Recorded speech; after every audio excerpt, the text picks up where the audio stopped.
Well, as Christians, I believe that we have an absolutely wonderful calling from God. We've been commissioned by Him to reach the world with the greatest message of His love. Often that means going into some of the darkest areas to extend hope and bring restoration to women and children trapped in sexual slavery. And of course, God intervenes, but He always uses people. He does. And it seems like such a strange thing for us to be so excited to tell you about such horrible situations, but our excitement is in the fact that we're seeing God working in these places in ways that will blow your mind, in ways that these girls are coming out and having new lives, complete opportunities to get an education, to find a new job. You know, when we're walking down those streets, we have armed guards with us. Yeah. Those young women have their children with them and no one to protect them. You know, under their tiny little bed in this small room, basically the size of a bed, there'll be a box with a baby in it. Oh my God. And so it's devastating to think about the prospects.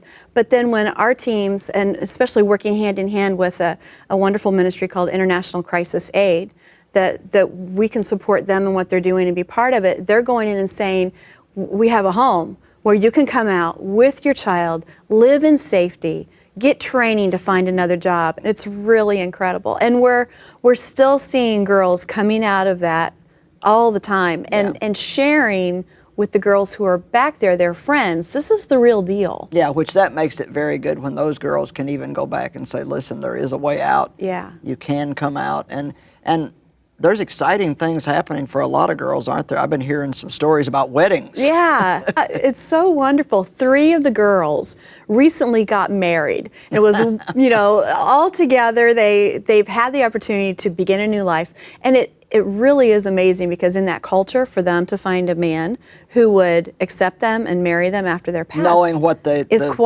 come out of. Exactly. So when we talk about total transformation, that is what God is doing in their lives.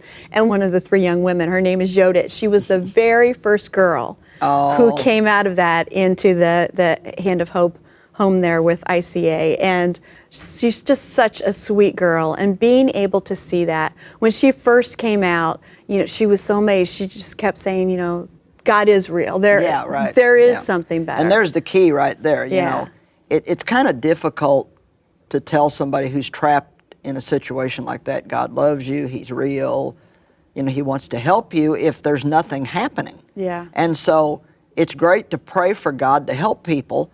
But I think that we all have to say, and God, if you want to use me in some way, then use me. Mm-hmm. Maybe He wants somebody to go. Maybe He just wants them to be one of the ones who sends somebody financially. And, you know, we do have people that are volunteering and going. A lot of people can't, their lifestyle doesn't permit them to pick up and leave and go to Ethiopia. They have other responsibilities here, children or whatever.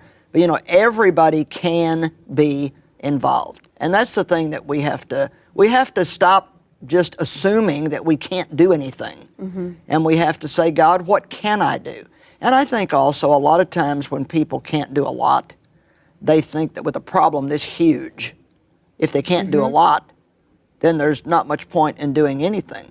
But I bet these girls that we're talking about, the stories that they've seen, I bet you that they are extremely grateful that somebody got over that mentality of I can't do anything and decided to do what they could do.